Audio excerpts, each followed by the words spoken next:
Something weird's going on here.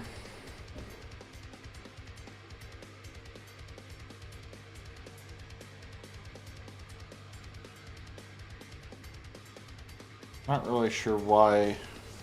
Not a lot of pre-clears, but also, more importantly, everyone's skipping 100, which is weird because 100 is going to be the daily tomorrow. Or reset in 10 minutes, not tomorrow. Like, this group's not going to get 100 done for a while. This group needs to do 100 still. I probably should not play the same music I keep playing. I'm getting bored of it otherwise. Even though I really like that song.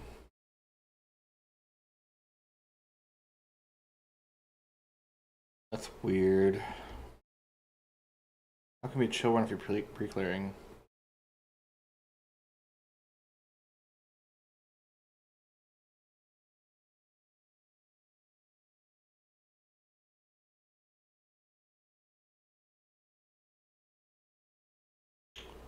Eh, never mind.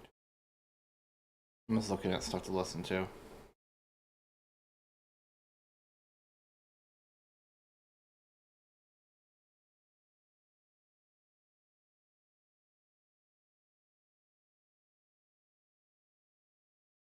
I'll watch this short while waiting. There's nothing right now to do, so unless we do raids.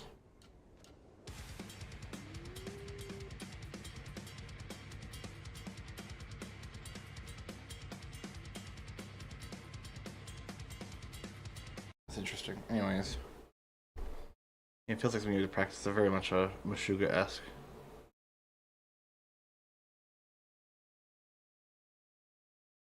Just looking at random things.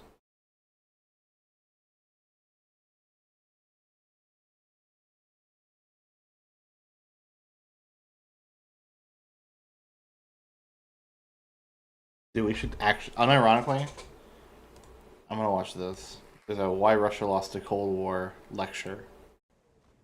Sarah Payne. I really like these videos. Which means I probably should swap my mic. Less annoying one. There. Now you should be able to hear clicks. I'm still a little weirded out by this one. Why are the two thieves? One thief makes sense if you're like a lack specter. Two is kind of weird. I could start my own group.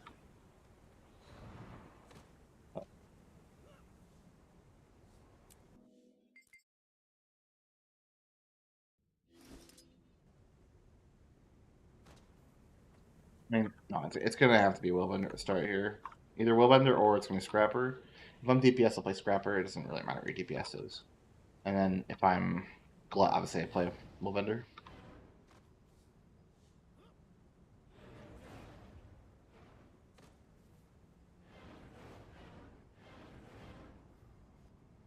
We got a little time to wait, so let's listen to this lecture, I guess. Thank you for coming. It's a treat to be with you and sharing all this stuff. Since we seem to be in a second Cold War, maybe it's a good time to revisit the last one to see why it turned out the way it did and why the participants in it thought it turned out the way it did. So I'm going to pose the question, why Russia lost the Cold War. Oh, I guess I should put this in the description, huh? Let me modify the video. This video description.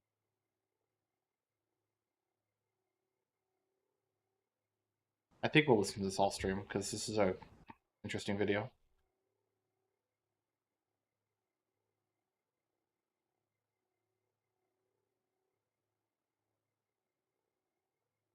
Eh.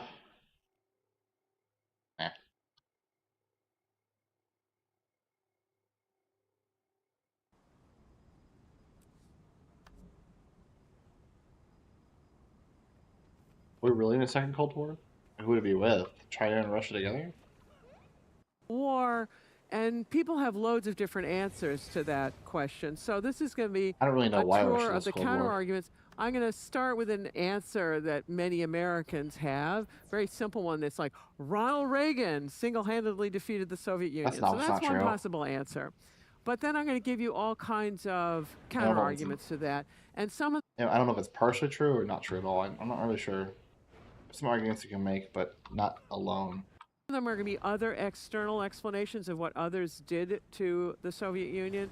Others I'm are not an expert, internal by the way. ones She of knows way what more the than I do. Soviet Union, the cards that didn't play particularly well. And then I've got some umbrella explanations. So that's my plan for this evening.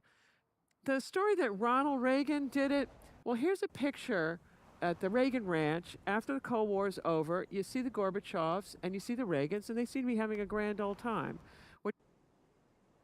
Um, just to be clear, I guess if anyone is watching this VOD, Gorbachev and Reagan were leaders of the country. Gorbachev was the leader of USSR when Reagan's president. Effectively a dictator, though it was a little more complicated than that. I think it's called the chairman. I don't really know. I can't remember anymore. Anyways. Suggests there's something maybe off with that explanation. But anyway, the way the Yeah, Ronald Reagan and Gorbachev Reagan were really did at close. school is Ronald Reagan did a Reagan. massive military buildup.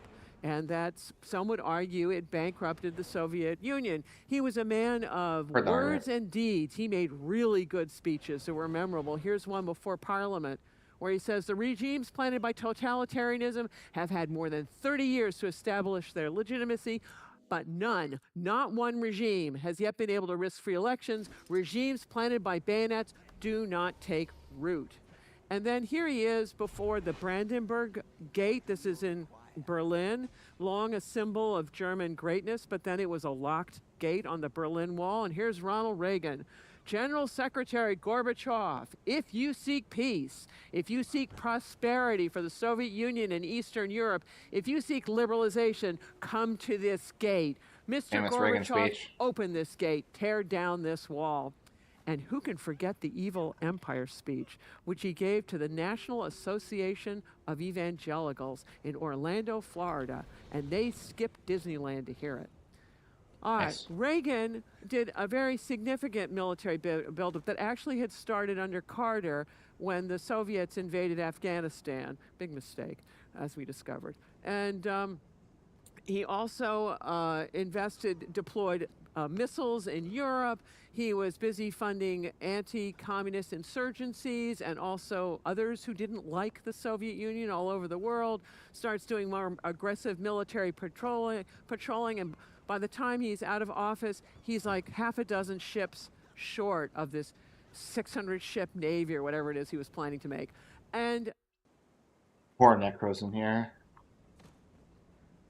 UDPS? Oh, I'm not joining that. The only UDPS I'd like to ever play on 99 is Firebrand. But it feels so fucking bad to play. Also, if there's a Scourge Shield, it's not going to play with that group. It's just not worth it. I say that, but I'm actually considering it.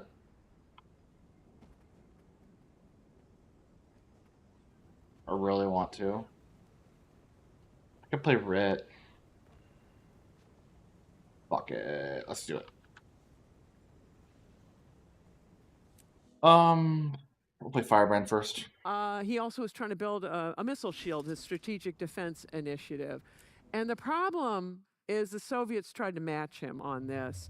And if you add up the GNPs of the United States, NATO allies, and Japan, well, that would be 7 times larger than the Soviet GNP. And you got to be aware of symmetric. GMP versus GP are different. I always forget the difference. GMP is gross national product. I think that's the amount you produce. Oh, fuck. What is GDP? I forget. Okay, so GMP is the country's residence. GDP is everything within the country. Strategy. So the CIA thought during the Cold War that perhaps Russia was spending up to a 20% part of its GNP on defense. After the Cold War ended, when you're getting more accurate statistics, it turns out it was at least 40 or 50%. And some people say it was up to a truly economy busting 70% if you take into account all the infrastructure investments that were associated with military things. If you look during the Cold War, the United States was spending less than 8%, Germany less than 6%, Japan less than 2%, and Nazi Germany, which was no piker, 55%. So you look at all this, and it was difficult. So I am going to be quoting lots of Russians today because they have thought deeply about the fate of their country, how life as they knew it disappeared, the Soviet Union gone, the empire gone. They thought a lot about it. And here is a former Soviet ambassador to West Germany, Valentin Falin, and here's his take. Following the American strategy. Guy doesn't have food on. He also doesn't have a title. I am considering leaving this group pretty early on. This looks like a non-experienced group. Fractal level is 1 right now. But I'll go for now. We'll see how it goes. Of our exhaustion in the arms race, our crisis in public health, and all the things that have to do with standard of living reached a new dimension of crisis. And then if you add to the arms race of the United States, the arms race that was going on with China on that border, the arms race plunged the Soviet economy into a permanent crisis. And here you have Georgy Arbatov, who is the Soviet Union's, late Soviet Union's finest expert on the United States, or at least his most famous one.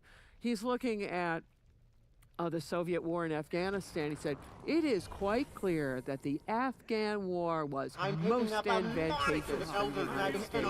And we got our Vietnam because the United States is busy funding the other side. And it's costly. And Gorbachev is looking at this as he's telling the Politburo a year after he came into power. He said, look, the Americans are betting precisely on the fact that the Soviet Union is scared of this SDI missile, the Strategic Defense Initiative, missile defense. That's why they're putting pressure on us to exhaust us. Correct. So some would argue that the U.S. victory in the arms race guaranteed victory in the Cold War. Go Ronnie. That's one explanation. But I'm going to give you a tour of the counter-arguments and some other explanations, starting with Presidents Ford, Carter, and the Helsinki Declaration. So after World War II, the Soviets had wanted to convene a conference of European states to confirm its expanded World War II borders. And for a long time, nobody was interested. And then the Western Europeans are sick of all the drama. The United States still doesn't want to show, but we go along with our allies. And our allies insist on including human rights provisions, and we think this is crazy land because we know the Soviets are never going to enforce those things. But you get the Helsinki agreement, accords that have all sorts of human rights provisions. Well, lo and behold, unbeknownst to anybody, dissidents across the Eastern Bloc and human rights activists across the West start holding the communists to account for the agreements that they have signed and start contrasting the liberation that communism promises versus the dictatorship actually delivered. And this human rights movement took on, within the Soviet bloc and abroad, it took on a life of its own. So here you have the former director of the CIA and former head of the Department of Defense, Robert Gates, saying, the Soviets desperately wanted this big conference, and it laid the foundations for the end of their empire. We resisted it for years, only to discover years later that this conference had yielded benefits beyond our wildest imagination. Go figure. And here is Jimmy Carter with his human rights initiative, and it was Gorbachev's English language translator who said that actually Carter's emphasis on precisely the human rights that were denied to Soviets really resonated, and it made people think that they wanted a more democratic, open, liberal society. So here's Carter giving an address, graduation address at Notre Dame. He said, we have reaffirmed America's commitment to human rights as a fundamental tenet of our foreign policy. What draws us Americans together is a belief in human freedom. We want the world to know that our nation stands for more than just financial prosperity. We're bigger than that. And here is Edward Shevardnadze, Gorbachev's foreign minister, echoing some of these sentiments. He said, look, the belief that we are a great country is deeply ingrained in me. But great in what? Territory? Population, quantity of arms, people's troubles? The individual's lack of rights? And what do we, who have virtually the highest infant mortality rate in the world, take pride? It's not easy answering the question. Who are you? Who do you wish to be? A country which is feared, or a country which is respected? A country of power, or a country of kindness? And others agreed that communism was essential to the survival of the Soviet Union, but it's an undemocratic ideology that fundamentally it's a foundation that can't endure forever. And that's the take of Vitaly Ignatyenko, the Russian journalist. And Oleg Grinevsky, the Soviet career diplomat, is saying, look, communist ideology is associated above all with the Soviet Union. Its rejection created a vacuum, and it determined its ultimate fate. And then Boris Yeltsin, who is Gorbachev's successor, said, look, no one wants a new Soviet Union. So some would argue, this counter-argument, that human rights clauses of the Helsinki Accords and Carter's subsequent human rights campaign destroyed communist belief in communism. Okay, another president, another counter-argument. Those who are fans of Richard Nixon would say, no. It was Richard Nixon who played the China card, so the United States and China could gang up on the Soviet Union and overextend it financially to wreck it militarily. I think the Chinese would beg to differ and say, no. It was Mao who played the America card. Because what's going on in 1969, there's a border war between China and the Soviet Union. China's gotten its nuclear bomb in '64. It no longer has to defer to the Soviet Union and starts playing more tough on their border disagreements. And so the Soviets are really upset. And they come to the United States and ask us whether it would be okay to nuke these people. Because they think Americans don't like the Chinese. Well, we didn't, but we said, no, it's not okay to nuke those people. And so the Chinese figure it out. The one that wants to nuke you is your primary adversary, right? Up until then, think about it, China and Russia, for them, the United States was the primary adversary. Now they're primary adversaries with each other, freeing up the United States to decide which one it's going to cozy up to. And the United States decides it's going to cozy up to China. Why? Well, why are they staying so far away from boss? Belligerency forces the Soviets, not only, they've already got a big militarized border with Europe, now they're going to do the same thing on a very long border with China. And this is nuclear armed, mechanized forces, very expensive. Imagine if this country had to have such borders with Canada and Mexico. It would be bankrupting. And we are far richer than the Soviet Union was then, whenever. It was bankrupting. So some would argue that U.S. cooperation with China fatally overextended the Soviet Union. One could take all of these arguments, starting with President Nixon all the way through Reagan, to say, make an overarching argument that says, look, each president opened up opportunities for the others who then leveraged them. So Nixon plays the China card, which others play with increasing dexterity. Ford comes in and begins dabbling in human rights. Okay, this guy is just not standing their group, so he can suck my balls if he complains about quickness. Empty and alone. Like everyone else had 100% or more. Fucking annoying, but whatever. Carter then comes in and really goes for human rights and starts doing a military buildup, which then Ronald Reagan really does. So that by the time you get to Reagan, he is dealing in a position of both ideological and military strength vis-a-vis the Soviet Union. And for those who think that U.S. foreign policy was not consistent during... This is also why I know this group is inexperienced. Like, look what people are doing. Like, everyone's standing here and doing nothing. I mean, I'm doing the same thing, but I'm only doing it because, like, there's clearly not anyone leading. Are we really going to go to Nightmare? You're about to make me fucking leave. That is trolling. This is trolling. This group is not real. I'm just gonna writ. I'm gonna writ. I don't care. You know, I no longer care if we drop quickness. I'm just gonna play writ. Oh my fucking god, my game crashed. Like, why are we going Nightmare next? That's just nonsensical. It's a nonsensical decision. If we're gonna do, I'm just gonna read. I mean, this is just not like this. That the just is Cold like War, you're not unexperienced. looking at it at the strategic level. There were certain different strategies going on and how best to Also, nice run in, dumbass. You're the fucking healer. What are you gonna do? achieve it. But both parties agreed the GG, shut the goal fuck up, you moron! They gotta kill the 3 ads. Oh my fucking god, this group. were free trade, democracy, containment of communism. Those were staples of U.S. foreign policy, both parties for its duration. So, some would argue that Presidents Nixon through Reagan produced the cumulative presidential effects to defeat the Soviet Union. Okay, others would say, forget this great man theory of history business, that's really passe. What really accounted for the outcome of the Cold War was this military platform, that's Pentagonese for large military systems. But anyway, it's a nuclear-powered, nuclear-armed submarine. They say that this is the item. The way deterrence theory worked during the Cold War, and I believe now as well, is in order to deter the other side, you have to have a reliable second strike capability. So if they what are you GGing for? Of lobbing, you GG one more time, I'm leaving. That's ridiculous. We 20-year fucking precast. I feel furious. On your knees.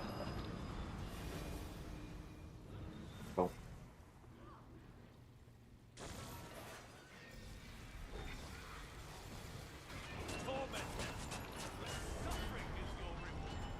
I hate having to stand on the side because people don't know where to stand. And of course, we're just gonna face at the worst fucking time possible. This is why I hate playing Moon DPS in these kind of groups.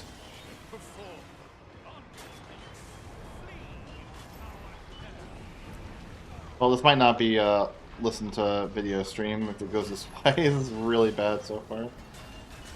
Suffering is your reward. Why are you over here so early?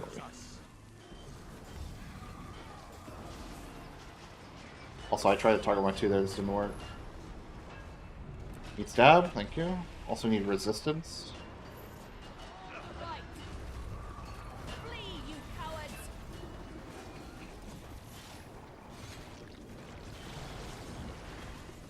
Nice, just no CC.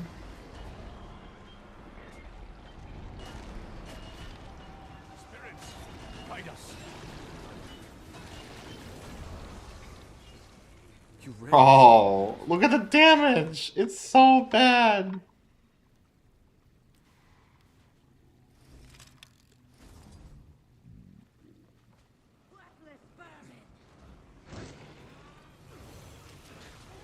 I don't have enough energy. You are all weaklings.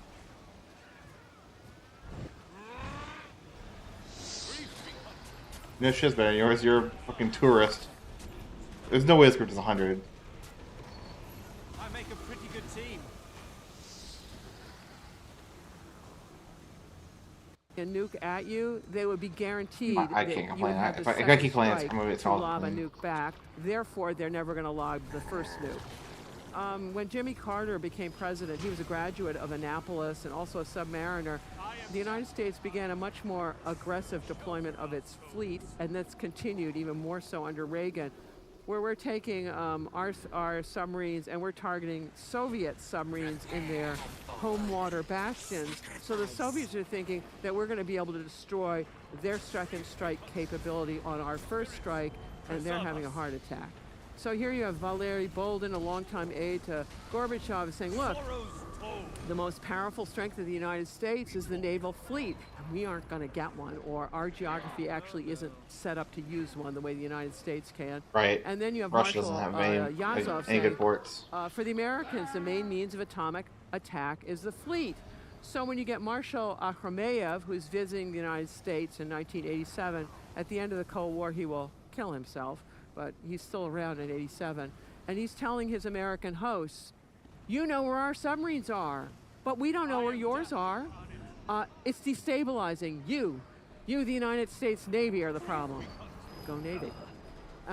And here's his host, Calm Admiral down. Trost, who's going, yeah, the inability of the Soviet Union to maintain a strong defensive capability led to the demise of the Soviet Union and to the removal of the Soviets as a major threat to us. So, you can make a perfectly good argument to say the Soviet Union could not counter technologically or financially the U.S. submarine threat to its retaliatory nuclear forces, so war termination was the only thing it could do. All right. I hate So, people who do all that. of these preceding explanations are naval explanations, spelt with an E, as in staring at one's own. They're all about what the United States did or didn't do.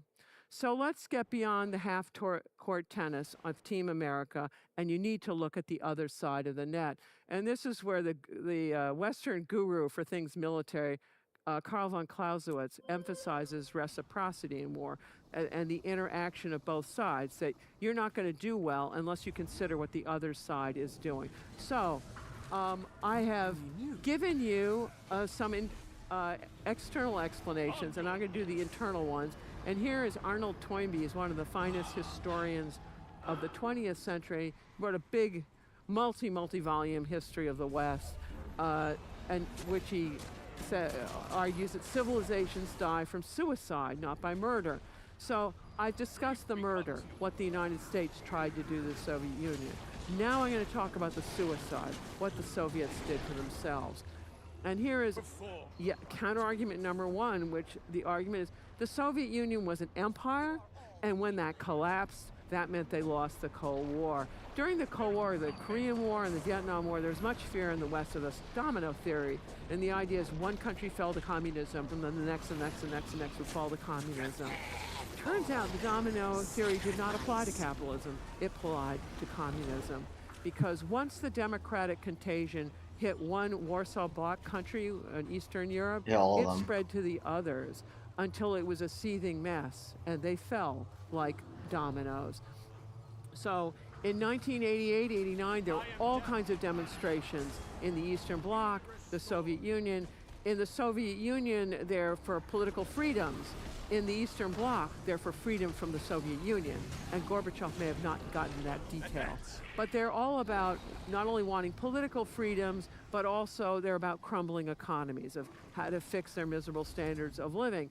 And very uncharacteristically, the Russians didn't send tanks. In fact, Gorbachev welcomed and encouraged reforms in the Eastern Bloc, both political and economic, just as he was doing in the Soviet Union. So his idea of glasnost, openness, and perestroika rebuilding, they resonated at home and abroad.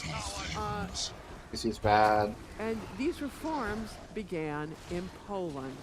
Poland had been a scene of much worker unrest many times in 1956, 1970, 1976, and 80 and 81. In 80 and 81, this is when Solidarity, the workers' movement, gets going, and it gets a national and international reputation. The next set of strikes are happening in 1988 because in the preceding several years, the Polish standard of living had shrunk by over 3%. And the government was out of cash and wanted to raise basic food prices, and Poles hit the streets. And the government was in a... This is really bad damage. Like, I don't think we're getting through Silent Surf. I really wish we had started with 99 first with this group, or 100. Starting with little... 96 is just a mistake, I think. Oh, fuck. I don't have anything. So, that's my mistake there.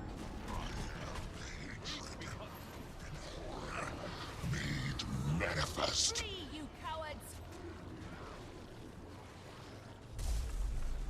I am death. Submit.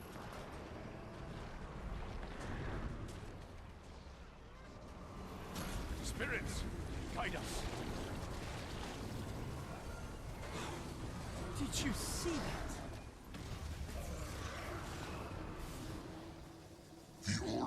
panic because it was worried the economy would go into free fall. So the government cut a deal with Solidarity, said, you call off the strikes, and then we'll let you into political talks. and Solidarity agreed. And there was a complicating factor on all of this. It's called the Roman Catholic Church, I can't see. which is an institution of enormous credibility and legitimacy in Poland, which had a partiality for Solidarity, and it had a Polish pope. So the roundtable discussions were these political talks. They occurred a year later in February 1989, and the Soviets encouraged them. In fact, here's one Soviet person there advising the Poles, look, you got to find some quick solutions out of your economic and political mess. You're an itty-bitty country, so when you make mistakes, they'll be itty-bitty mistakes. But if we make them, they'll be big. They got that one right. The Polish Communist Party thought they had this one covered by the way they jiggered the election rules. Not quite. The day they held elections is exactly the same day that Deng Xiaoping turned the tanks on demonstrators in Beijing, and you have the Tiananmen massacre. Two solutions for the problem. So the way the elections worked out in Poland is Solidarity won every single seat for which it could compete but one. And then only 3 people in the communist designated seats actually won. So who won all the rest of them? The box on the ballot called none of the above. Yes, the Roman Catholic Church had helped instruct people that that's the box you want. And with that, the legitimacy of the Communist Party to rule had just been wrecked. And we're on to democracy in Poland. And this democratic contagion spread into East Germany 4 months later. This is about the 40th anniversary of the founding of East Germany. And 70,000 people demonstrated at Leipzig. And within the week around, like 1.4 million Germans are demonstrating and over 200 demonstrators. Typically the East Germans would have sent tanks. That was what they would have done in the past. But would-be tank man Erich Honecker was already out of a job. His ruinous policies of living off debt since he came to power in 1971 had just about wrecked East Germany, so he was out. And then less than 2 weeks later, the Council of Ministers resigns, and then on November 8th, the Politburo resigns, and then on the 9th, whatever's left of that government is issuing new travel regulations, and you might wonder what's travel got to do with it. I'll get there. So, in response to a question at a news conference, this guy, Gunter Schabowski, who was one of the remaining communists helping run the show, he gets asked a question, doesn't know the answer, and so he wings it. And the question is, when do these travel regulations go into effect? And he goes, immediately. Well, crowds immediately started gathering at the 6 gates to the Berlin Wall. And at one of them, the border guards decided that discretion was the better part of valor, and they opened the gates. And East Germans poured into West Berlin. And within the first week alone, over half of East Germany's population visited the West. And within the month, 1% of the population emigrated to the West. And like the Polish elections, this opening the gate was a pivotal decision. A pivotal decision, whatever it is, there's no going back to the way it was. And here's good old Gunter going, gosh, we hadn't a clue that opening the wall was the beginning of the end of East Germany. Okay, better luck next time. And the Russians were shocked by how unpopular they were. They were thinking they were going to get credit, Gorbachev, for East Europe's liberation rather than blame for Eastern Europe's encirclement. And here you have Yuri Ryzhov, a scientist and parliamentarian, going, all of our former satellites by compulsion cast off from us as fast and as far as possible. And Anatoly Kovalyov, who was a deputy foreign minister, said, look, and we had no confidence whatsoever concerning whom the East German army is going to shoot, the demonstrators or us. And the same thing for the Polish and Hungarian armies. Great. With allies like this, who needs enemies? The allies got to cover it. So under this argument, unrest in the empire forced the Soviet Union to forfeit the Cold War. Okay, I got another counter-argument. It says nonsense. The real problem was the satellites were unhealthy. That's why the whole thing fell apart. So this map is 1960, and you see all those tempting green places. They're about to become independent, and they are really sick of their Western European colonizers. Entered the Soviet Union with a program to put the West out of business. There were many takers. Okay, fast forward to the late 1980s. Soviet Union is on a roll. Small hitch. In the late 1970s, there was a big recession, and it continued into the 80s, and it tanked commodity prices. So for some of the newfound pals like Angola, South Yemen, Ethiopia, Nicaragua, it wrecked their export earnings because they're exporting commodities. These commodity prices are down. In many cases, it halved them. The Soviet Union was really dependent on oil exports, still is. Oil prices tanked, and oil accounted for up to 55% of the Soviet budget. So here, Brezhnev has got a deep bench of non-performing pals at a time when he doesn't have the money to support all of them. And worse yet, from the Soviet point of view, so it's dumped all this money in these third world friends. Meanwhile, it's got its own nationalities who are deeply unhappy, and they want out of the empire. And most problematically, they all revolt at exactly the same time. And one of the rules for Continental Empire is no two-front wars. Well, Russia has so many fronts at this point, it can't even keep count. And the unrest in the internal empire of nationalities started as soon as Gorbachev got in. There were student movements in Kazakhstan and Yakutia, opposite ends of things. By the time we get to 1990, I don't know, there are like 76 seething ethnic rebellions in different parts of this. There was too much to go on, for the Soviet government to handle. So you could argue that the Soviet Union bankrupt itself on the third world while ignoring its own internal third world of nationalities whose simultaneous revolts brought down the Soviet Union. I experimented with different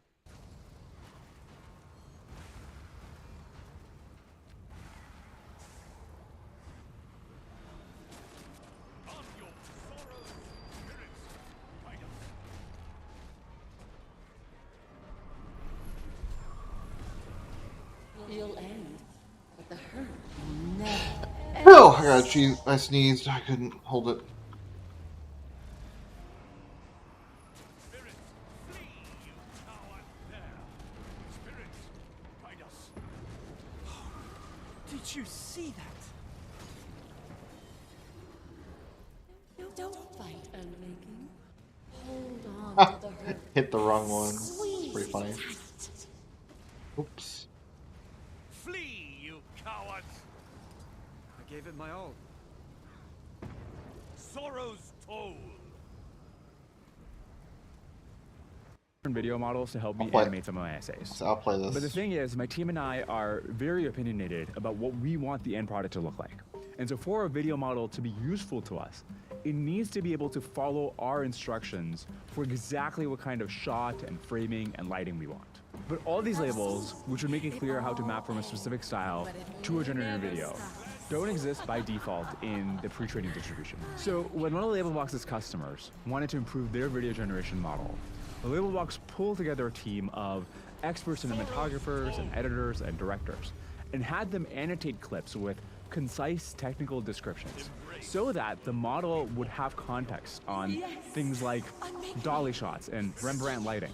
As you can see, unlocking broad economic value from these models requires not just coders and STEM PhDs, but people with taste and context in all kinds of different domains. Labelbox can get you experts in all of the above and more. So whatever skill you're looking to give your models, there's a good chance that Labelbox can help you. Reach out at labelbox.com/theworkout. Well, it's doing strikes today. I got a completely different argument for you. If you don't like all of those, I got another one for you. It's the economy stupid, right? That line. One could argue that communism failed as an economic system. If you look at growth statistics for the Soviet Union, they're pretty good post-World War II when they're rebuilding. But they really stagnate from the mid-70s onward. So for the decade preceding Gorbachev coming to power, Soviet growth stats were 1 to 2% lower than those of the the United States, and the compounding effects of that were enormous. What's going on? Everyone's lying to each other. So the data that Soviets are using is garbage. So if Stop. you're The working for like a consequences of your actions could be subunit of an catastrophic. enterprise, you have to lie about the inventories you have, saying you have less than you do, Suffering is your and then you have reward. to lie about what you need, saying I've you need harnessed more the than you chaos do, of because you're interminable worried about getting enough Subject things. designated for It's not a corporeal market system where you just the reassignment. price Quarantine dictates or it. accept This is detonation. all about the plan. You got to enter the right numbers, and then you get whatever inputs you Seriously? get from the How do I know the damage for that? That's like one of the easiest checks in the game. Initialization program. Production interrupted. Bro, these guys, look at those two. What the fuck are those Rits doing? Reactor initialization program override. No alternative. Subject selected for temporal realignment. DDR stability. 80%. Guys, you don't need to go over there. Oh my god. We're gonna drop quickness stuff because I fucked that up. Suffering is your reward. Whatever. Okay, doesn't matter, we drop quickness at the end of the face anyway. Bro, what the fuck? My DPS is not as good. They're just doing nothing. I don't know what the fuck these guys are doing. Are you insane? This system is inherently unstable. I've been messing with my rotation constantly. Annihilate us all. How do you have title? This guy's title. I've harnessed the chaos Subject of selected interminable. for temporal realignment. Avoid potentially awkward social interactions.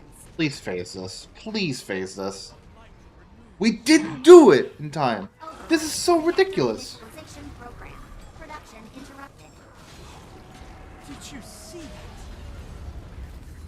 that? Now you're in my domain. Diverting power to phasic subject designated for corporeal repositioning, vital quarantine, or accept detonation. Endure.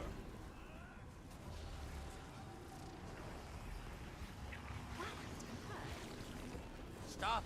The consequences of centralized your plan. actions could be So everyone's catastrophic. lying. They're aggregating all the lies. The higher up the food chain you aggregate these things, the worse the data is. So that the Soviet government has no idea what the actual value of capital or labor are, no idea what actual productivity is, and no one has any idea what consumer preferences are. You're not using markets and prices. So that the misallocation of capital and labor Let's make this goes check. unnoticed until it metastasizes. It's already metastasized into a catastrophe. And to give you a sense of these misallocations, Dude, how do you do that little damage on fucking Arc? What? What is this damage? Alright, well, I can work the Firebrand now.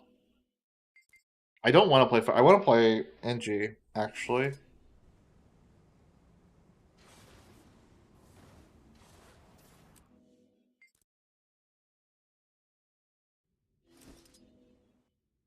I'll play Firebrand for the others, but we'll play NG for this one. You don't have to wait for me, the guys. Soviet Union was rotting from 20 to 40% of its crops. Well, it's using scarce hard currency for agricultural imports to make up for those crops. Total mess. And so you can look at what happens to the economy with oil prices down. We're into a spiraling mess. So that from when Gorbachev comes in 85 to when it hits a trough in Russia in 1998, you see this crashing share of world GDP of the Eastern Bloc as a result of all this. And if you look at Soviet statistics on deficits, trade balances, debt, they're just soaring, and then GDP growth goes double-digit negative. That's called shrinkage. It's not the normal thing. So, Marshal Yazov, here's his take. We simply lack the power of all these wealthy NATO nations. We had to find an alternative to the arms race. So, and here's a Foreign Service officer, Anatoly Adamishin. He said, look, our problems began with the departure from isolation. There are main reasons for collapse were internal, not external reasons. The Soviet economy was literally exhausted from this monstrous arms race, militarism, enemies with half the world. He's saying the boss must do. And Gorbachev told the Central Committee. He said, look, we're encircled not by invincible armies, but by superior economies. And he often told people, living this way any longer is impossible. So you can make a powerful argument. It's the Soviet economy that lost the Cold War. Still going. Do not This know where they're gentleman, going. Alexis de Tocqueville, is very famous for writing a book about the last days of the French monarchy before the French Revolution overturned it. He also wrote something about Democracy in America, both excellent books. But this one's come from the one about France, and which Tocqueville observes the most dangerous moment for a bad government is when it begins to reform. Russians of all political persuasions, they agree on at least one thing, and that is that Gorbachev's role and how the Cold War turned out was pivotal, that he played in a very essential part. And Gorbachev made his decisions based on certain false assumptions. One of them was the irreversible direction of history. Gorbachev thought of history going always forward towards communism, never backwards to capitalism. Of course, Eastern Europe took a U-turn, went straight back to capitalism.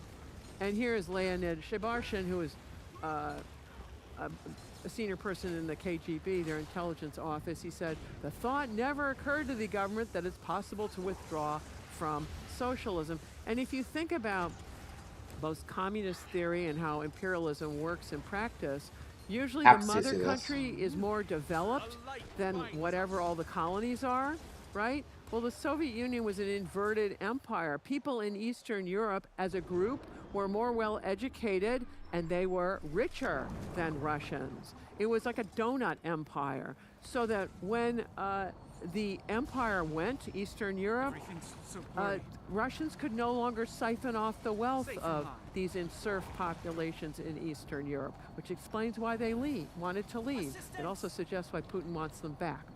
Another false assumption has to do with the sentiments of the neighbors. Gorbachev was convinced he was going to get credit for liberating Eastern Europe rather than blame as a Russian for having serfed them in the first place. For Gorbachev, the clock began on his watch. For other people, no, Stalin's when it began, when he started shooting a lot of people. So here you have Anatoly Chernayev, foreign policy advisor to Gorbachev, saying that Gorbachev thought that bringing freedom to our Eastern European satellites would have them adopt socialism with a human face. He made an enormous mistake because these countries brutally turned their back on us. Really? If that's brutal, then what, pray tell, was Stalin? And then it gets better. True. The politics in connection with our former friends were totally unexpected to us. Really. You occupy people, you never leave, you shoot a lot of people in their government, you put in a new government, you siphon off a lot of their wealth, and you impose a non-performing economic system, and you wonder why they don't like you. Think about the United States. Intervenes all around the world in other people's troubles, dumps billions in economic aid, and even leaves, and people don't like us.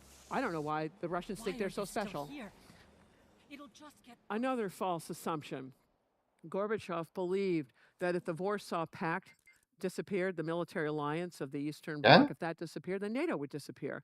And that if the Comecon, which is their trading organization, if that goes away, then it's the European community in those days. It becomes the European Union later. Anyway, that would...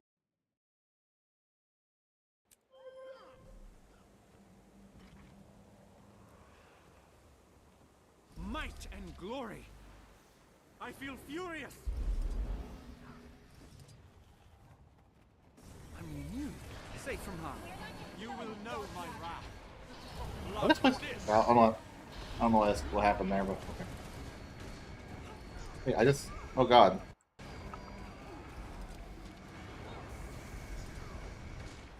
Would disappear. Not quite, because it turns out that organizations that are coercive versus those that are voluntary, they dissolve for different reasons. And then Gorbachev also assumed that the United States would share a continental outlook of not wanting strong powers, and that the United States therefore would not want a unified Germany, let alone a strong unified Germany. So when all the unrest is happening in Germany, Gorbachev is off taking a vacation. Poor life choice. Because at that moment, President George Bush Sr. and Chancellor Kohl of Germany are working on fast-tracking German unification of a fully sovereign, unified Germany, both halves of NATO. All right, so many of Gorbachev's closest supporters at the end of it all blamed him. They said, look, his foreign policy mistakes were a function of his domestic policy mistakes, and it destroyed the Soviet Union.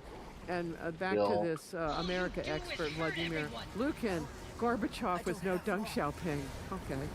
And Arbatov, who's their premier America expert, the stupidity of our leaders caused the disintegration of the Soviet Union. So, the big bozo was playing with plastic bags, stuck one on his head, committed suicide. It was by mistake. All right, Lukin continued, in the West, they love Gorbachev because everything took place so easily and cheaply, basically like that, but only for you. For us, it was expensive. But you could argue the time to reassess all the Stalinist stuff was long overdue. All right, here's a completely different way of looking at it. I've been giving you sins of commission, and now I'm going to do sins of omission. It's a good framework. It's useful for other things. So the sins of commission are all the things Gorbachev did. Now what I'm going to do is what the army didn't do. Some would argue that the Red Army should have done exactly what Deng Xiaoping ordered his army to do. You just send tanks against civilian demonstrators, and they will truly crush them. And it'll be over. Communist Party is still in power in China 30 years later. So there are some people who believe that this was a terrible mistake. So this argument would be that timely tank deployments, TTD, my contribution to military acronyms, would have changed the outcome of the Cold War. All right. Others would be back to the great men of history and sins of commission, and they wouldn't be picking on Gorbachev, but his successor, Boris Yeltsin, who, and there are two big pieces of evidence. He removed Article 6 from the Soviet Constitution, which basically guaranteed that the Communist Party would always be it would monopolize power. And then in addition, the following years, so Yeltsin's the head of Russia, he gets together with the heads of Ukraine and Belarus, and they signed the Belovezh Accords, which then formally dissolved the Soviet Union. So, according to this way of thinking, it's his fault. It's suicide on purpose. And what it does is it opens the door for multiple parties and for the nationalities within the Soviet Empire to become independent. All right. So I've given you internal explanations. I've given you external explanations. Now I'm going to give you some umbrella explanations, and they're based on all the preceding evidence, and they come to opposite conclusions. The first one was, well, any of the above, it's inevitable, and the opposite conclusion from the same evidence is no, it took all of them, all of the above. The West barely won. So I'm going to start with any of the above. You could argue with this many serious problems, it was a matter of time before the Soviet Union collapsed. And it was an objectionable system for precisely the reasons the West didn't like it. It had a brutally inefficient economic system. And Russians who invented the thing, at the end of the day, didn't want it either. So by this way of looking at it, you have people like Yuri Ryzhkov, a genuine rocket scientist, who says, look, the main reason for the collapse of the Soviet Union is the rottenness of its system. And then here's a journalist, Timura Stepanov, who said, look, I think from the beginning, the genes of disintegration were contained in the genetics of this governmental political formation. Don't you love the products of the Soviet educational system? Don't ever use wording like that. All right, so you could argue that the Soviet Union was destined to fail with this many problems. Others would come to the opposite conclusion. They would say, no, it took every single one of them. Oh, hey, he's been playing for a month. You know what? I appreciate the honesty. And you know what? I no longer think of him as a bad player. Playing for a month is pretty impressive, actually. The other players I'm not so impressed by. For the Cold War to end on Western terms. And here's back to Anatoly Kovalyov, the deputy foreign minister. He said, look, all these factors merged. Internal, ideological, economic, military. It took all of them. You remove any one of them, and you get a different outcome. Maybe the Cold War ends, but it might end completely differently. So by this line of reasoning, the best barely won. Should feel very fortunate that it did. One can take this last argument and say it was more than that. It also took the confluence in office of two very talented leaders, Helmut Kohl of Germany and George Bush Sr. of the United States. Not the son who got into those forever wars, but the dad who didn't. George Bush Sr. had one of the most amazing resumes of any president ever to any person to become president of the United States. Just look at him. When he's really young, he's a war hero in World War II. He's a Navy pilot. Dangerous thing to do. He did it. And then he comes back and he gets his BA at Yale and graduates with honors. And then he becomes a representative for this a district in Texas after he's already made himself a millionaire by the oil business that he started. And then he becomes ambassador to the UN, followed by U.S. representative to the PRC. It's before we had formal diplomatic relations, so he's the guy who's setting that off, becomes director of the CIA, and then he is Ronald Reagan's understudy for 8 years as vice president. He is incredibly fit for the job. And Helmut Kohl is equally fit for the job. He is the longest serving chancellor in German history since his illustrious predecessor, Otto von Bismarck. He starts out getting a PhD in history and political science. He also starts out in business, but then he works for state government, initially as a representative, then as a governor, and he becomes chairman of his political party, the Christian Democratic Union, for a quarter of a century. Once he gets in, he decides he's going to buy up East Germany one tourist at a time. How does that work? Safe from harm. East Germans turned out really like to travel.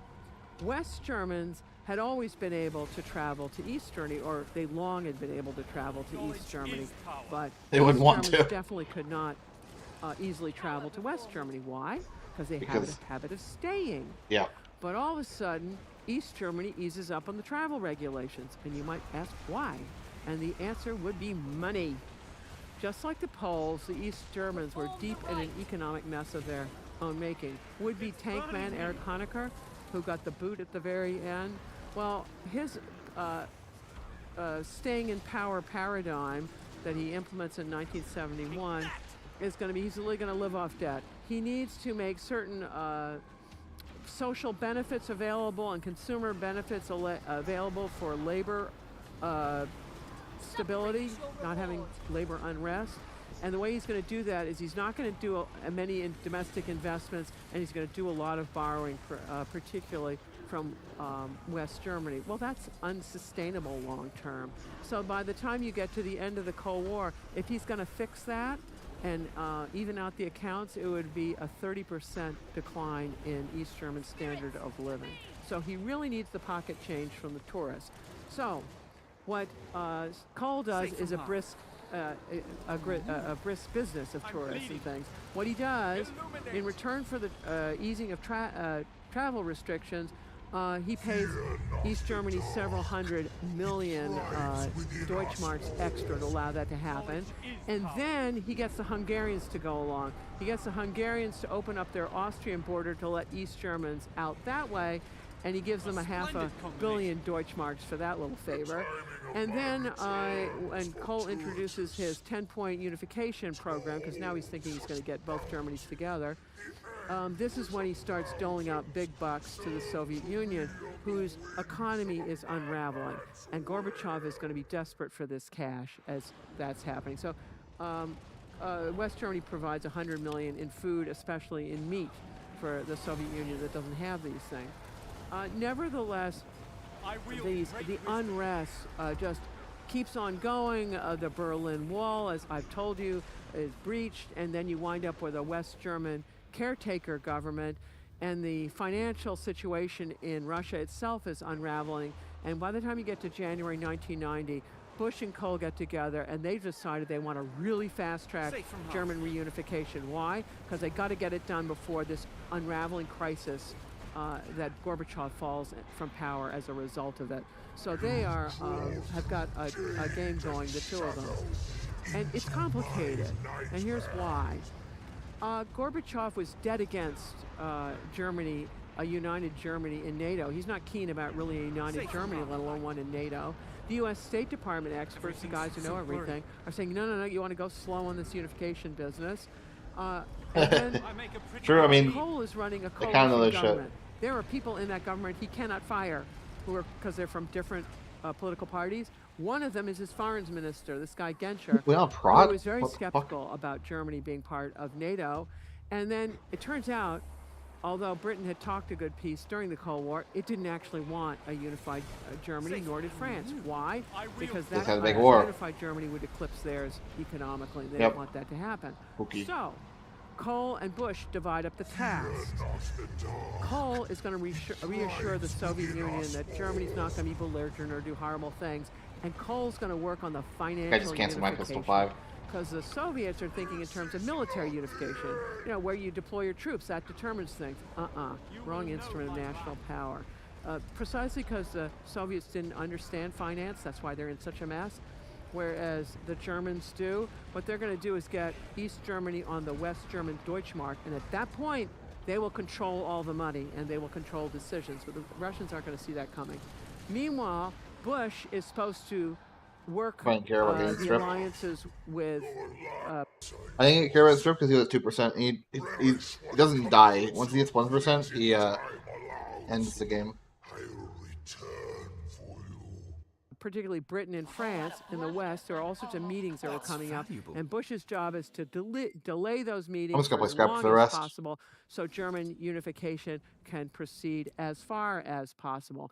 And the two of them are doing a tag team diplomacy with Gorbachev that he just can't keep up with. All right. So this guy, here's the problem.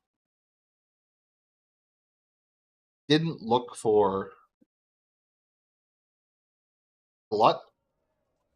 And also, I accidentally went back to my video. And we're gonna have to deal with that. So someone, either I take glut, or someone needs a glut.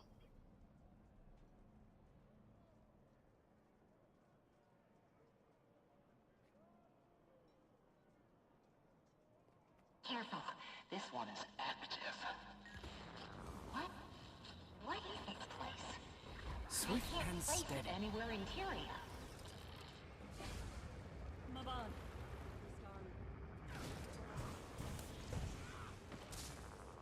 There they are. No.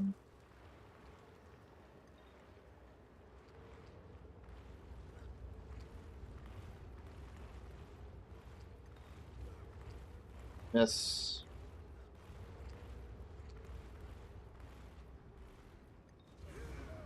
Big miss.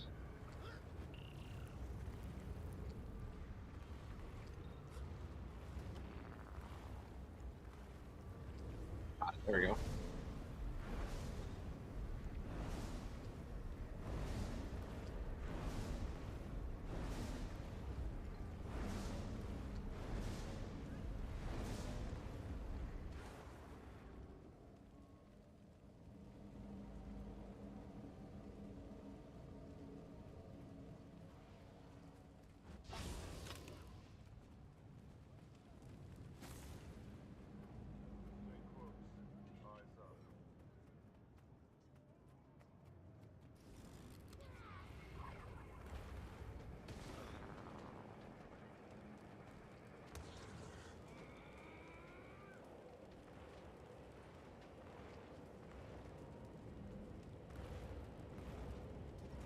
Whenever you're ready.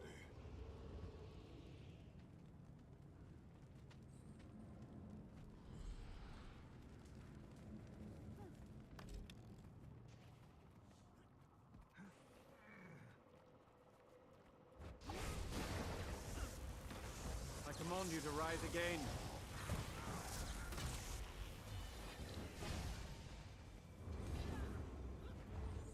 Embrace submit.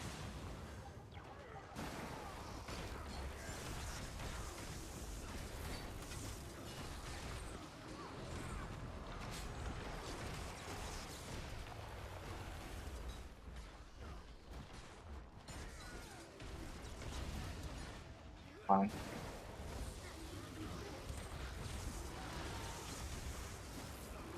Please bring Saris over here, dude. Did you see that?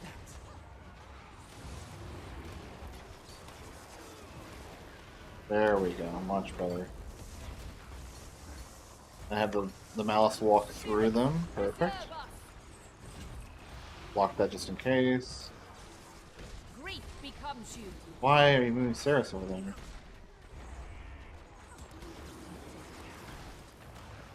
Oh, that's Deimos, not Saris. Oops.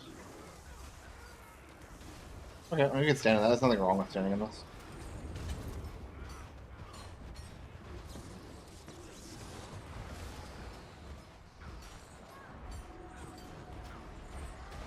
Closing the gap. Definitely should be targeting Saris right now.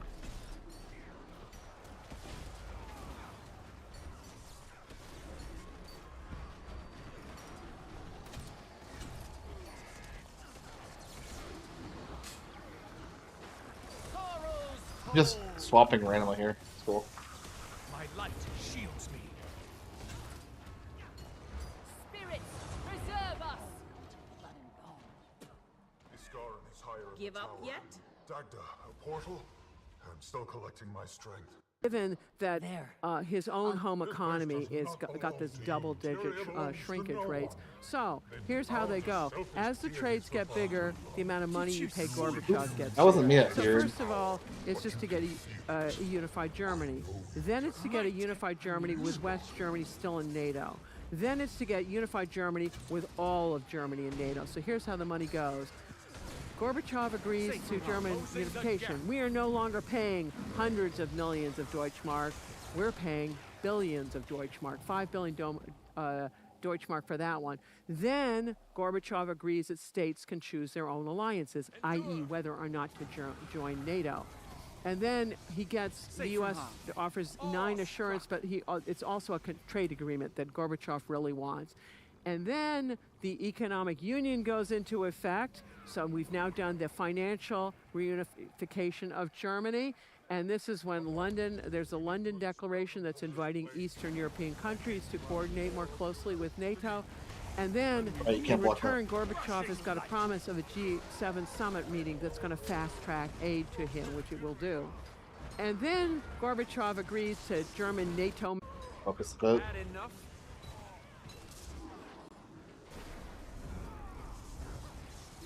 Didn't grab the envies.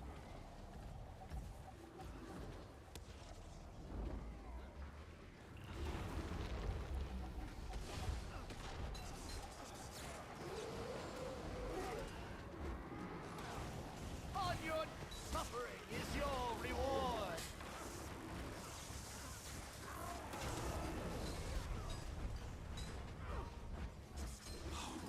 I knew. Really not idea for me to be drinking blood.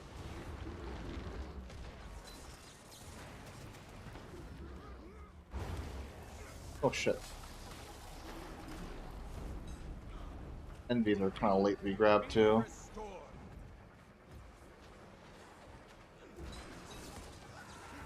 Alice.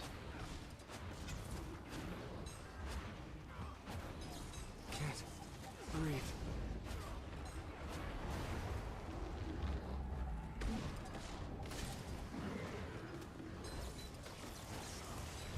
I feel furious. My light shields me. Assistance! Really bad. Rage going down is not good. I have to keep attacking though. It's what? I have never seen this guy move over. We lose. There's look at that. They walked him. That's over. That's way too many. Cleanse us.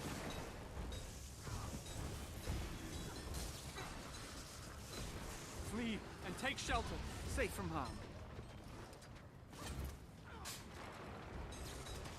Scrapper's so much worse than the Willbender.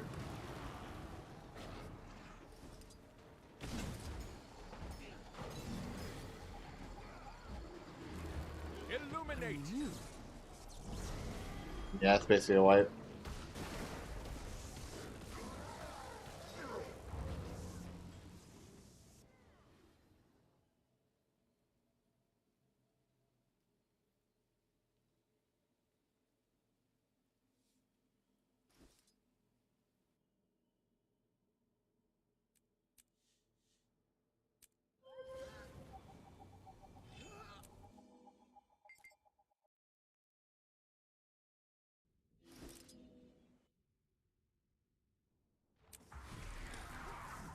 safe from harm.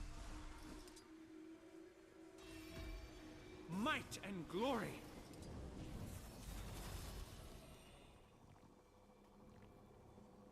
They got quickness. You guys can run in all you want. There's no quickness.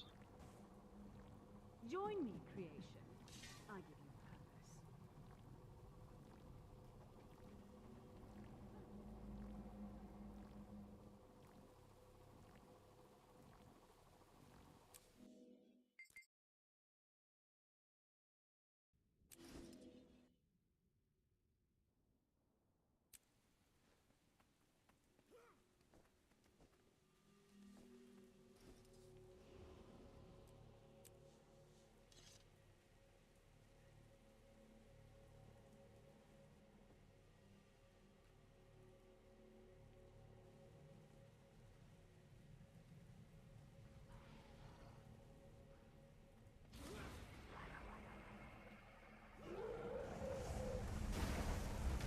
Swift and steady.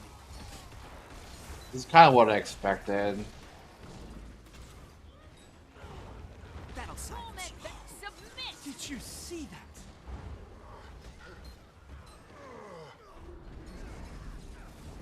At least I appreciate the guys offering anything new. Taking Envy on Richless is really weird, but whatever.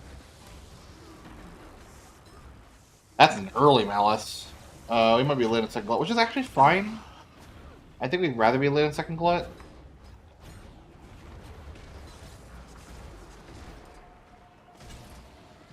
Illuminate. A light might fuel the flame. Did you see that? CC is not good. My pain is easy.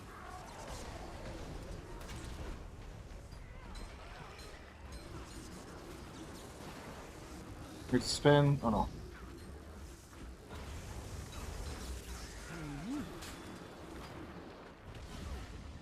Now it's spin. Also, how did he already get orbs? Or he has rage. Need more endurance. That'll silence you. Torment them. I mean, it's not the end of the world, but now our Earth's being slow too.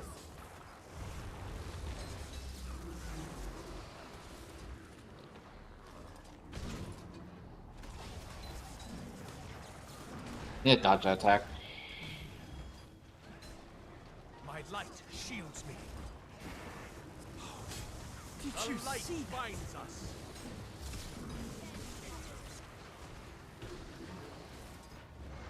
I feel furious.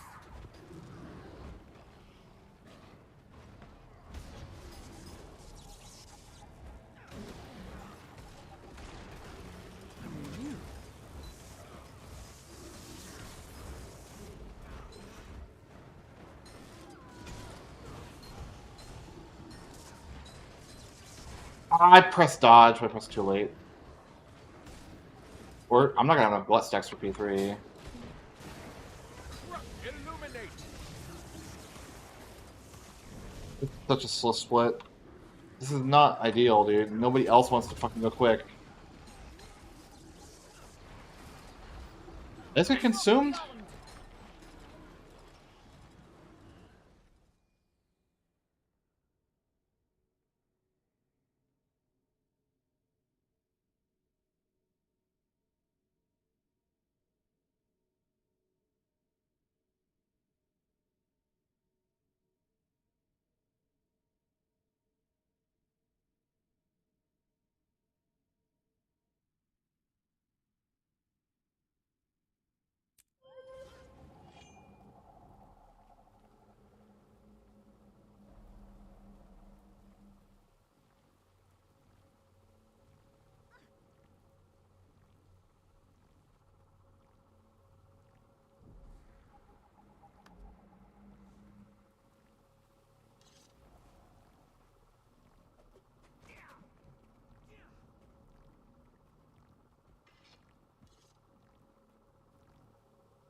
Oh, wrong healer. No, it's fine.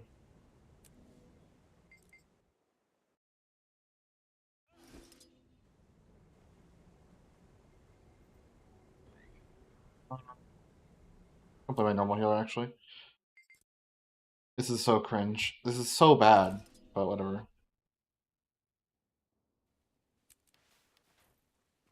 I'm not gonna run an SOI. Hail! Vital. Recovery! Oh no, I'll miss it.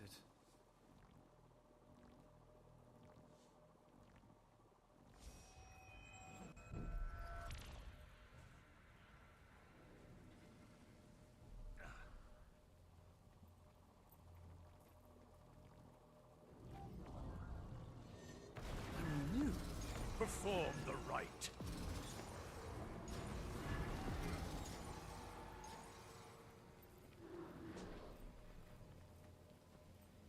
You're like precog. Need to spare, grab all the spares. It's my job.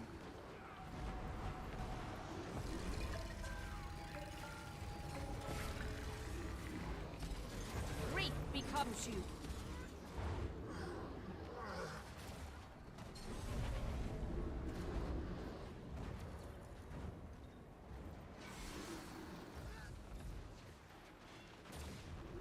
My pain is easy. Take that!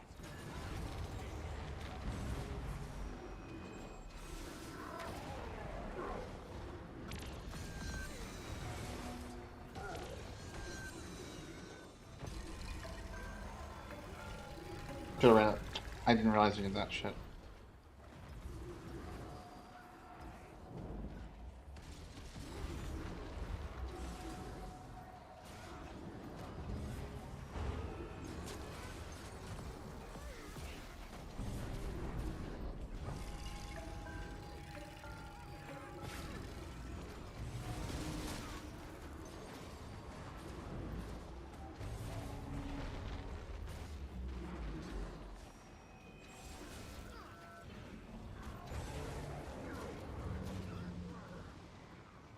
It's over.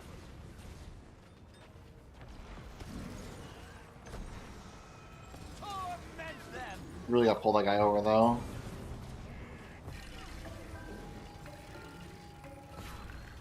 Cower before me.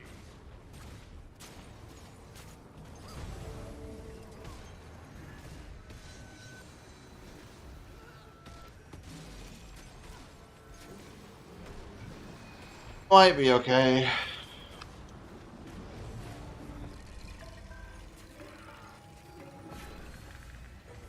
Grief becomes you. Cleanse us. Oh, they didn't close the first one. Bro has 20 stacks of rage and he wasn't able to close it?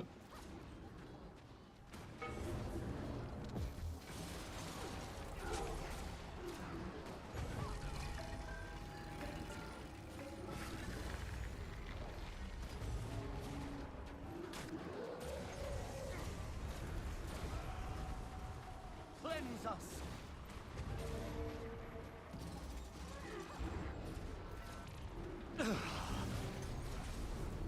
Oh, that had to hurt.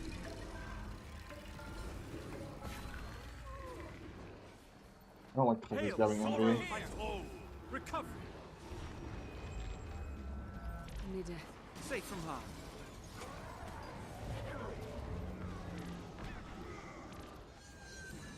I'm in your debt.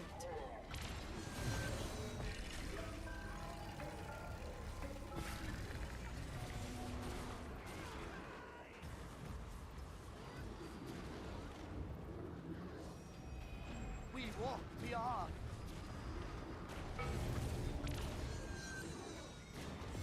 Forgot to run thievery. Kind of my fault.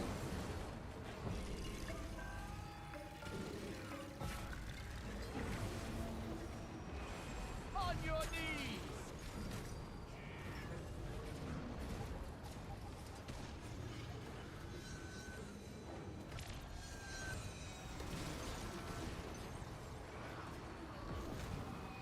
There. Stalwart. Dauntless. Concentration.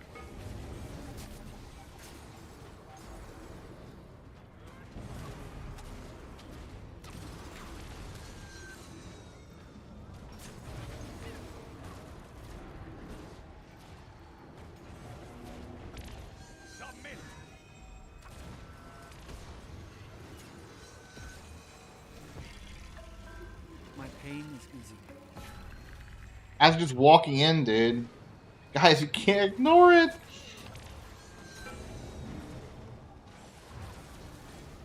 Rage, close it. Grief becomes Submit! Cleanse us!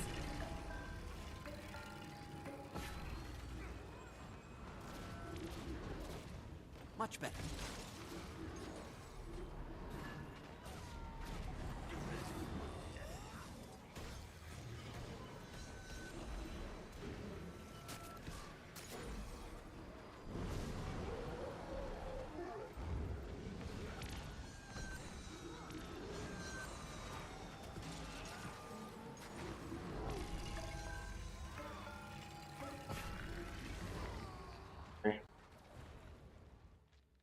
Yeah.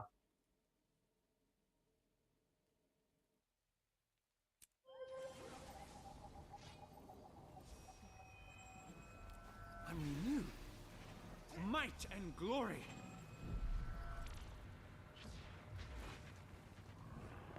Oh.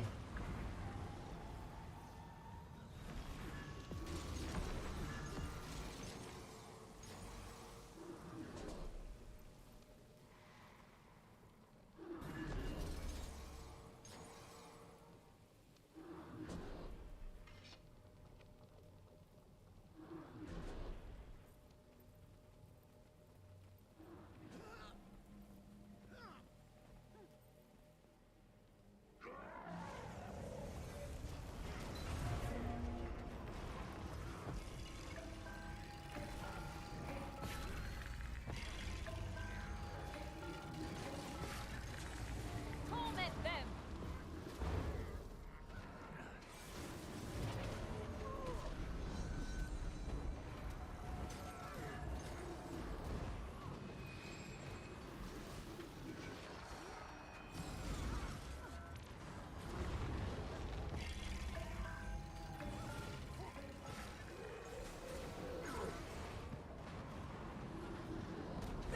I make a pretty good team.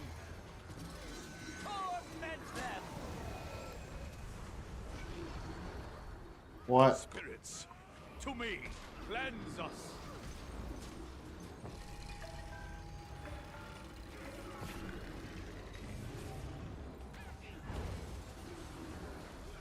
Spirits, guide us! Let's take these, I guess. No reason not to.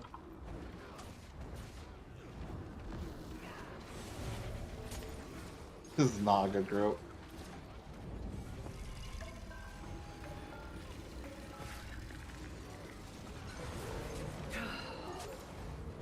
And I got my spirits consumed. Nice. Starwood. Don't fail. Silence, you. Vital. Recovery.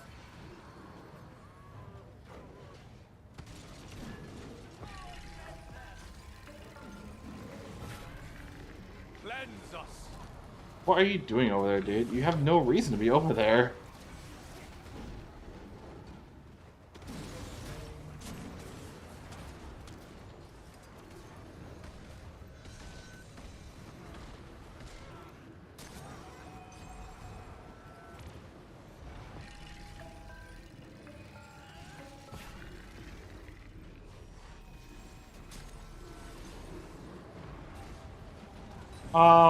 He might not have got any stacks. I'm not really sure. Starwood. On your Don't. knees! I Concentration. think he did, but I'm like I said, I'm not 100% sure if he did. Oh yeah, he got a lot.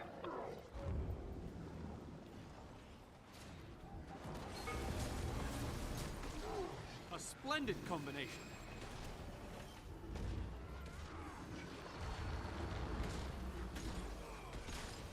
I mean, it's still possible we're okay.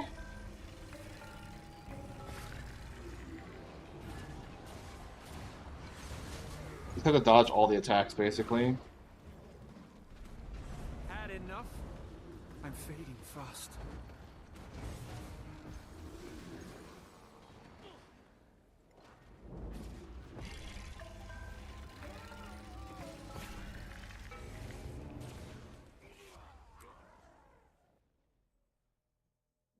leaving.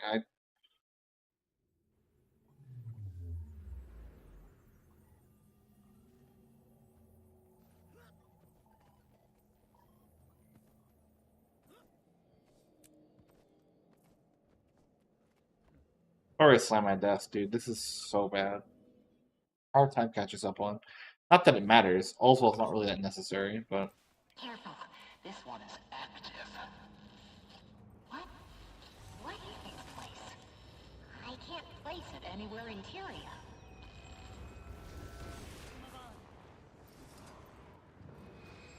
There they are, the ones that killed Boss.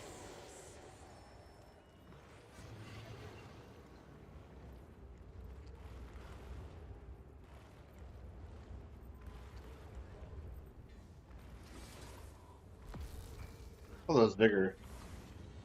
Left two's vigor.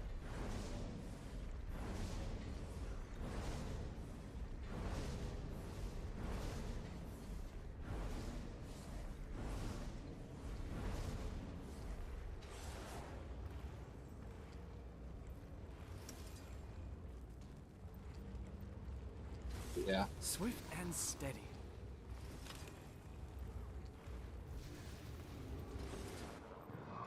You all made it. Good. Stay close. Stalwart. Eyes up. Dauntless. Concentration. I feel furious.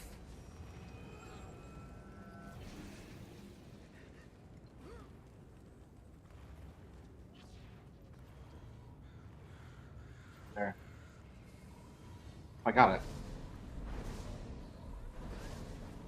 What the fuck? I need healing. Seriously. I'm wilting. Need more endurance. Safe from harm. Swift and steady.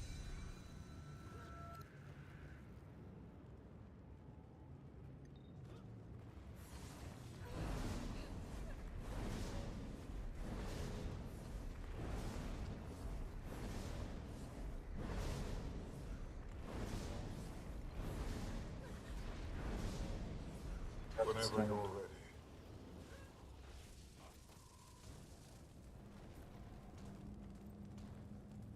I'm renewed. Definitely need this. Probably mimic it as well. My pain is easy.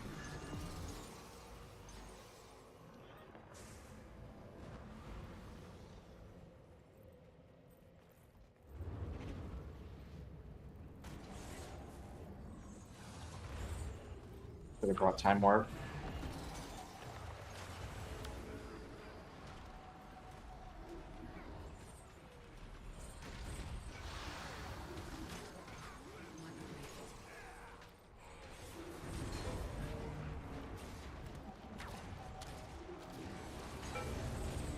Assistance, please. Stalwart. Dauntless. Concentration.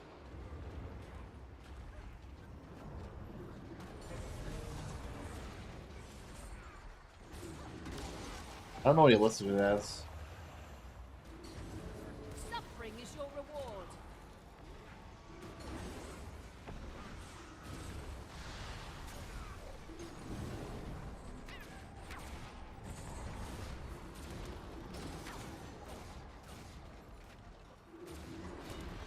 Oh, that had to hurt.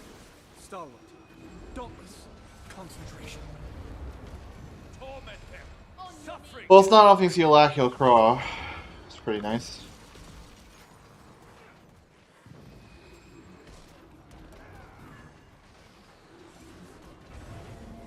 Because I'm gonna swap over. What are you? The other two for you? That's not right. It's minus kinfall.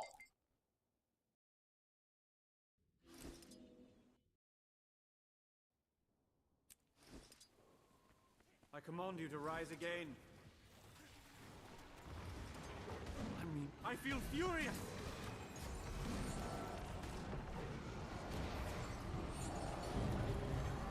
I got mislock? Why would I do that?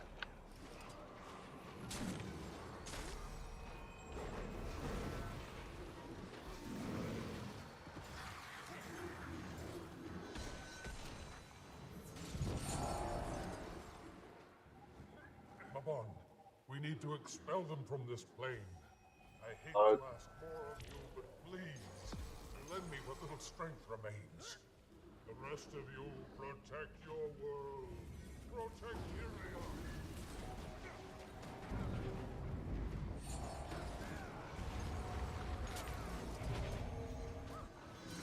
Envies? No. I don't know if anyone picked up Envy or where they are, if they are even anywhere.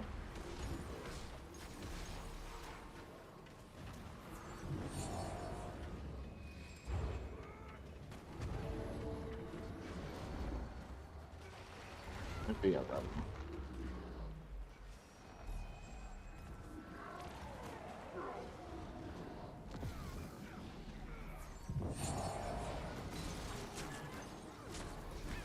Torment them! On your knees!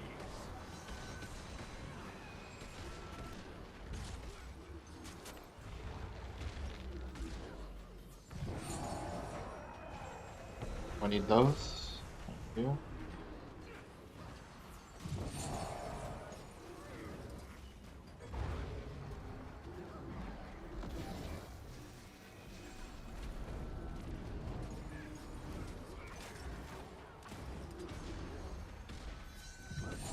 Hail!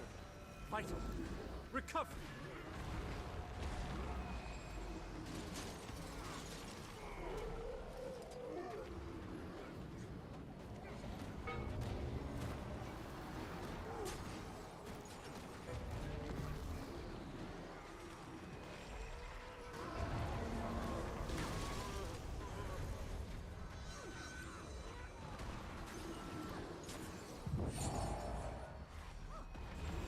Spirits, to me! I feel furious! Take that!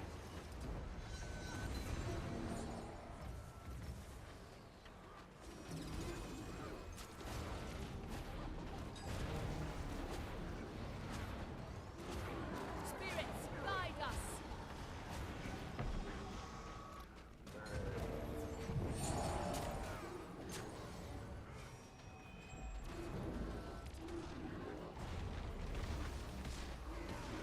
Cower before me!